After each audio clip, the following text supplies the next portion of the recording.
Hello, musicnotes.com. This is Rich. May I help you? Okay. And can I get your email address again?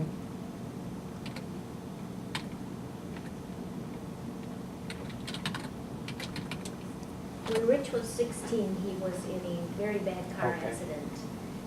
We're very lucky that we didn't lose him that day, but he had a severe brain injury because of the car accident. They said that his head probably actually came out and hit the tree that he had hit. He was in a coma for months, and they told us, at first they told us that he would not survive, that the brain damage was too bad and he just wouldn't. But then after a few days they started saying, okay, he might survive, but he'll be no more than a vegetable. And he proved them all wrong. When somebody, this one person was doing plug and install, Okay. this guy, he had ordered 2 pieces, but when he's trying to print 1 piece, it always tells him he has to install that circle. Okay. You can just go to her account on the internet and then place the order for the piece there, or else, if you need help, you can call us. But, all right? When he was You're finally welcome. officially out of the coma, one of the fracture lines when he hit his head had gone down and shattered the cochlea in his ear. So he was totally deaf and still is in the left ear. He was completely paralyzed on the right side of his body. Couldn't even close his eye. We would have to tape his eye shut at night.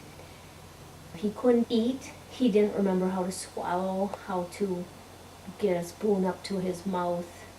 One of the biggest problems was he couldn't remember anything. We could have a conversation with him, but 5 minutes later, he wouldn't remember you had the conversation.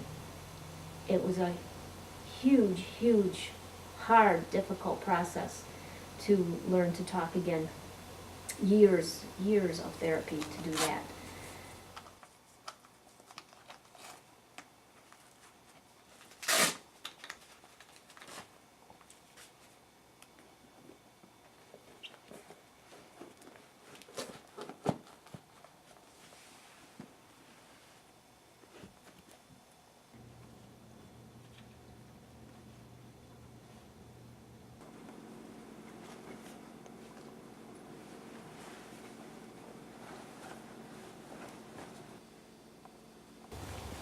Rich has always loved music. It's always been a big part for him. When he was too little to even crawl up on the piano bench by himself, I could sit him up on the piano bench, and he would sit there for an hour at a time, just hitting the keys, making music.